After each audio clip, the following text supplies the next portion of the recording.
시청자 여러분 안녕하십니까? VOA 뉴스입니다. 폼페오 국무장관이 오는 7일 평양을 방문해 비핵화 협상을 이어갑니다. 국무부는 북한의 비핵화를 위한 대화를 나눌 것이고 비핵화 전 제재 해제는 없을 것이라고 다시 강조했습니다. 조상진 기자입니다. 국무부는 정례 브리핑을 통해 폼페오 장관이 오는 7일 북한을 방문하고 김정은 위원장과 면담할 것이라고 밝혔습니다. 북한 측과는 비핵화 진전 방안을 논의할 것이며 6일에는 일본을, 평양 방문 후에는 한국과 중국을 잇따라 방문한다고 설명했습니다. But obviously these conversations are going in the right direction and we feel confident enough to hop on a plane to head there to continue the conversations. 지난주 유엔 총회 기간 트럼프 대통령이 비핵화 시간표를 설정하지 않겠다고 한 발언이 어떤 의미냐는 질문에는 비핵화까지 많은 과정이 남아있다는 뜻이라고 설명했습니다. Secretary and the President said we're not going to set arbitrary deadlines in the interim, that could happen, recognizing that there is still a long way to go. 또 종전선언에 연연하지 않는다는 북한 관영 매체의 논평과 관련한 질문에는 미국의 북한 정책은 김정은 위원장이 동의한 비핵화라는 점을 상기시켰습니다.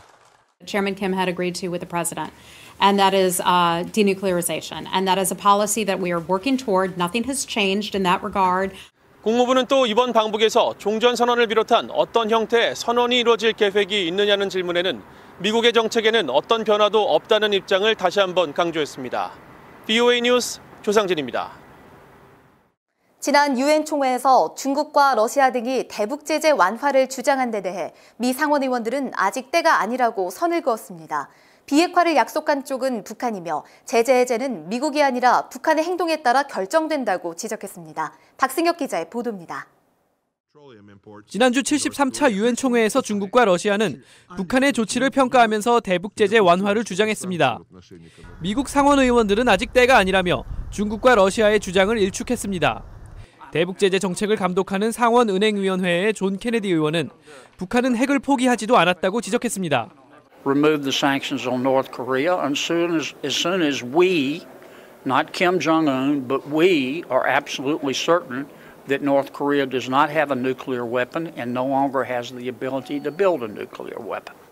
케네디 의원은 그러면서 제재 해제는 누가 대신 요구하거나 주장한다고 되는 것이 아니라 바로 북한 김정은의 선택에 달려 있다고 역설했습니다.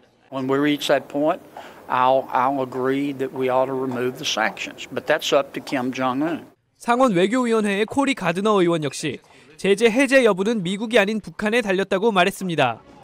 비핵화는 북한이 국제사회에 직접 약속한 사안이며 그 약속을 지킨다면 제재는 당연히 해제된다는 것입니다. Sanctions must remain in place in North Korea until North Korea denuclearizes. It has a commitment that it made to the United States, a commitment it made to the world, and there's no relief until they actually live up to their promise.